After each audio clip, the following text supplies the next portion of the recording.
మరిగే నీటిలో ఇలా రవ్వ వేసి చూడండి, ఇంటిల్లిపాది ఇష్టంగా అయితే తినేస్తారు.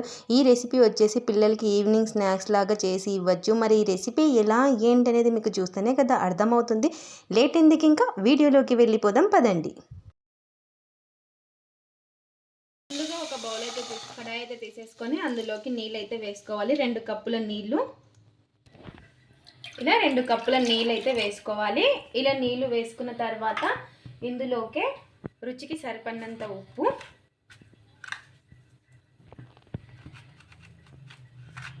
అలాగే కొద్దిగా ఒక స్పూన్ అంత నూనె, ఇలా కొంచెం నూనె వేసుకొని ఇందులోకి కొంచెం పసుపు అయితే వేసుకోవాలి. ఇలా పసుపు కూడా వేసేసుకొని ఈ నీళ్ళు బాగా మరగనివ్వాలి. మనము ఇవన్నీ కూడా వేసుకున్నాక ఒకసారి బాగా కలిపేసుకుందాము. ఇందులోకి చిన్నగా కట్ చేసి పెట్టుకున్న పచ్చిమిర్చి ముక్కలు, ఇలా నీళ్ళు బాగా మరుగుతున్నప్పుడు ఇందులోకి బియ్యం పిండి అయితే వేసుకోవాలి 1 కప్పు. అలాగే ఒక 1/2 కప్పు బొంబాయి రవ్వ, సూజీ రవ్వ అంటారు కదా, ఈ రవ్వ కూడా వేసుకొని మొత్తం కూడా ఒకసారి బాగా కలిసేలాగా కలిపేసుకోవాలి. ఇదంతా కలిసేలాగా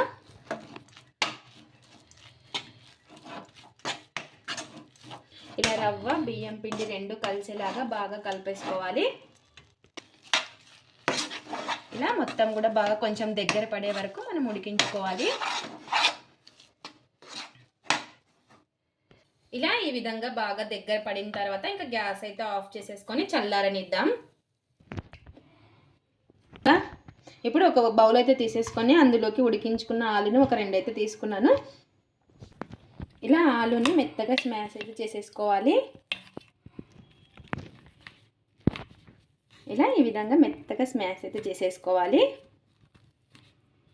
ఈ విధంగా మెత్తగా స్మాష్ చేసేసుకున్న తర్వాత ఇందులోకి కొంచెం కారం, కొద్దిగా ఉప్పు, చిటికెడు పసుపు, కొంచెం ధనియాల పొడి, కొంచెం చికెన్ మసాలా అయితే వేస్తున్నాను నేను. మీరు లేదా గరం మసాలా అయినా వేసుకోవచ్చు. ఇలా కొంచెం చికెన్ మసాలా కూడా వేసుకొని మొత్తం కూడా కలిసేలాగా కలిపేసుకుందాము. ఇదంతా కూడాను చేతితో బాగా ఈ విధంగా కలిపేసుకోవాలి.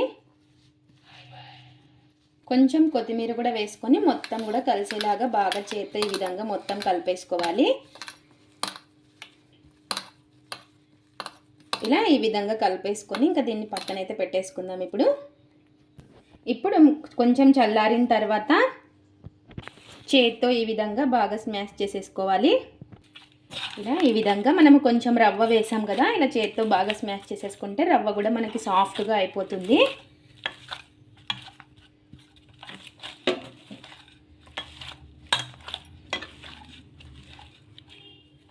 ఇలా చేతితో బాగా సాఫ్ట్గా మన చపాతీ ముద్దలాగా కలిపేసుకోవాలి. ఇలా ఈ విధంగా సాఫ్ట్గా ఉండేలాగా కలుపుకోలేండి చేతితో. ఇప్పుడు కొంచెం పైన మరి నూనె వేసుకొని ఒకసారి మళ్ళీ చేతితో బాగా కలిపేసుకుందాము, చేతికి అతుక్కోకుండా.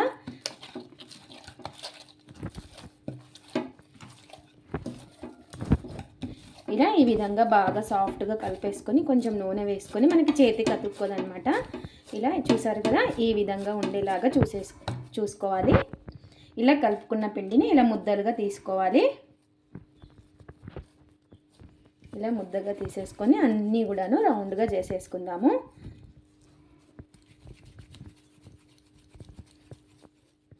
ఇలా ఈ విధంగా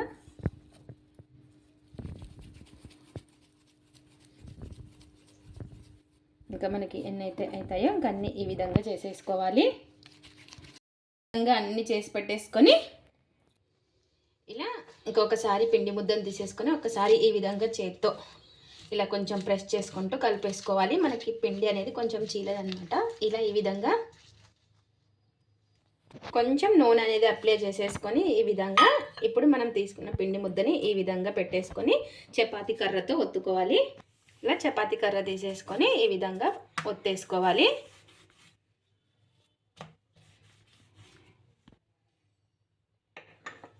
ఇలా ఈ విధంగా ఒత్తేసుకొని దీన్ని పక్కనైతే పెట్టేసుకుందాము. అలాగే ఇంకో పిండి ముద్దను తీసేసుకొని ఈ విధంగా ఒత్తేసుకోవాలి. సైడ్లకి ఎక్కడ కూడాను క్రాక్స్ అనేది లేకుండా చూసుకోవాలి. ఇలా ఈ విధంగా ఒత్తేసుకున్నాక ఇప్పుడు ఆలు స్టఫింగ్ అయితే పెట్టేసుకోవాలి ఇందులోకి. ఇలా ఈ విధంగా పెట్టేసుకొని ఈ విధంగా మొత్తం కూడాను స్ప్రెడ్ చేసేసుకోవాలి అంతా కూడాను ఇలా చేత్తో.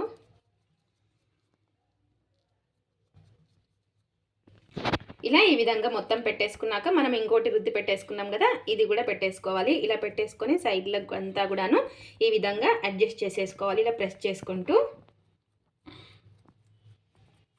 ఇలా ఎక్కడ కూడా గ్యాప్ అనేది లేకుండా ఈ విధంగా ఒత్తేసుకోవాలి.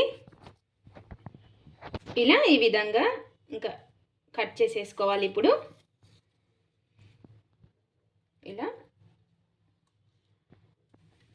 ఇలా ఈ విధంగా కట్ చేసుకున్న పీసెస్ని ప్లేట్లో పెట్టేసుకుందాము. ఇలా ఇంకా అన్నీ కూడాను ప్లేట్లో అయితే పెట్టేసుకుందాం. ఇంకా మనకి ఎన్నైతే ఉన్నాయో ఇంకా అన్నీ ఇదే విధంగా చేసి పెట్టేసుకోవాలి. ఇలా ఈ విధంగా ఇంకా అన్నీ కూడాను కట్ చేసేసుకోవాలి.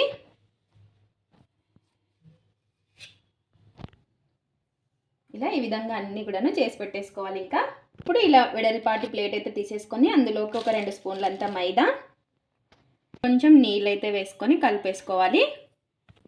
ఇలా నీళ్ళు అనేది వేసేసుకొని కలిపేసుకోవాలి చేత్తో ఎక్కడ కూడాను ఉండలు లేకుండా. ఇలా ఈ విధంగా కొంచెం కొత్తిమీర కూడా వేసుకొని ఒకసారి మళ్ళీ బాగా కలిపేసుకుందాం. ఇలా ఈ విధంగా కొంచెం మందం ఉండేలాగా కలిపేసుకోవాలి. ఇలా కలిపేసుకున్నాక మనం స్టఫింగ్ చేసి పెట్టేసుకున్నాం కదా, ఇది ఒకసారి ఈ విధంగా ఇందులోకి ముంచాలి. ఇలా మొత్తం కూడా డిప్ చేసేసేయాలి. ఇలా ఈ విధంగా ఇలా ఇంకా మనకి ఎన్నైతే ఉన్నాయో ఇంకా అన్నీ ఈ విధంగా డిప్ చేసేసుకోవాలి. ఇంకా ఇక్కడ వచ్చేసి నూనె అయితే పెట్టేసుకున్నాను. నూనె బాగా వేడెక్కిన తర్వాత ఇప్పుడు ఇంకా ఇదైతే నూనెలోకి వేసేసుకోవాలి ఇలా నిదానంగా.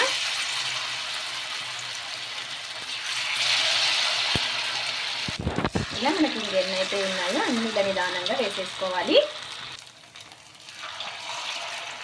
ఇలా మనకి ఇంకెన్నైతే పడతాయో అన్నీ వేసేసుకోవాలి.